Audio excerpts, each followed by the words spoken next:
Let's talk honestly about what's happening to the legal profession. Legal profession right now. The change which is happening in legal profession is not subtle, it is not distant, and it is definitely not optional. Technology has moved from the edges of law practice to the center, and it's reshaping everything from research and contracts to culture and compliance. For years, legal tech was treated like a sidekick. A few tools for billing, here a research platform, there. That was all. Nothing that changed the DNA of a firm. But over the past decade, and especially after COVID, the shift has been dramatic. Information overload, tighter budgets, and rising client expectations forced law firms to rethink how they operate. Innovation stopped being a buzzword and became a survival strategy. Look at the tools entering our world. Kira, Luminance, Lex Machina, Everlaw, Co-Counsel, Harvey. These aren't gimmicks. They are now part of the engine room of a modern legal practice. Everlaw alone raised over $200 million to streamline e-discovery through predictive coding. Case texts Co-Counsel acquired for $650 million, uses specialized machine learning LLMs built for accurate legal research without the hallucinations we see in general AI tools. This is serious investment because the stakes are serious. And AI is not just speeding up routine work, it is shifting how lawyers think. Today, AI can summarize a 90-page contract in seconds, identify liability risks, and even model how judges have ruled on similar matters.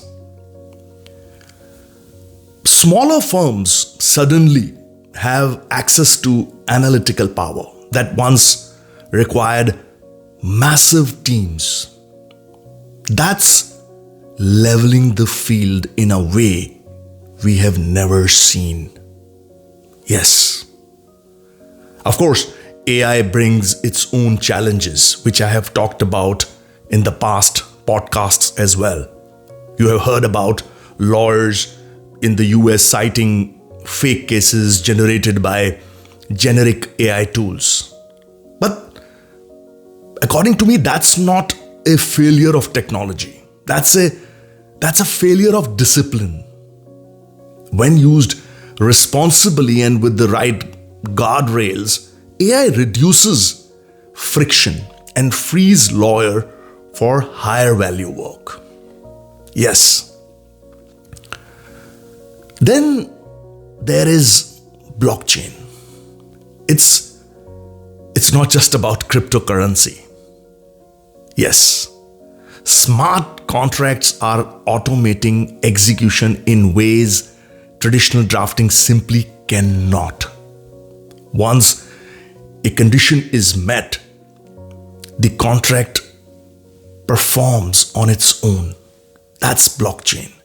No chasing signatures, no reminders, no ambiguity, and blockchain-based notarization as well is providing tamper-proof proof of existence and authorship. Something I feel courts will increasingly rely on.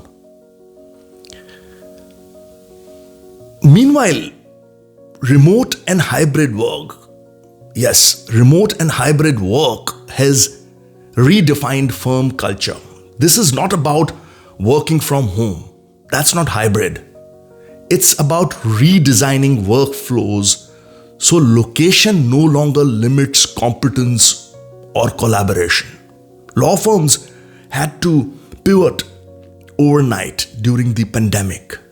Yes, and we all know some struggled, some adapted, and a few discovered that distributed teams with the right systems can actually outperform traditional setups. That was the finding. The firms that get this right focus on secure cloud systems, documented processes, clear communication norms, and deliberate mentorship to replace the learning by osmosis of office life. But all this progress comes with responsibilities. Yes, confidentiality, privilege, and ethical oversight matter more than ever now. Remember that. Lawyers cannot afford to paste client data into public AI tools or rely blindly on automated suggestions. Data privacy practices, AI supervision protocols, and vendor due diligence must become part of everyday operations. Technology, according to me, should empower lawyers, not expose them. And let's not forget culture, the glue holding together the culture. A firm can buy advanced tool on the market, but without strong internal culture built on transparency, trust, and accountability, none of it sticks. Yes. Clients feel culture. Yes. Teams feel culture. Technology only amplifies what already exists. That's the key. So here is the bottom line. The legal profession is entering a new era where innovation is not just helpful, it's defining. Yes. The firms that will thrive are the ones that combine technology with judgment, culture with systems, and progress with responsibility. This is not the this is not the future of law. This is the present. Yes. And for law firms willing to embrace it, the opportunities have never been bigger than before. Yes. Remember that. Thank you.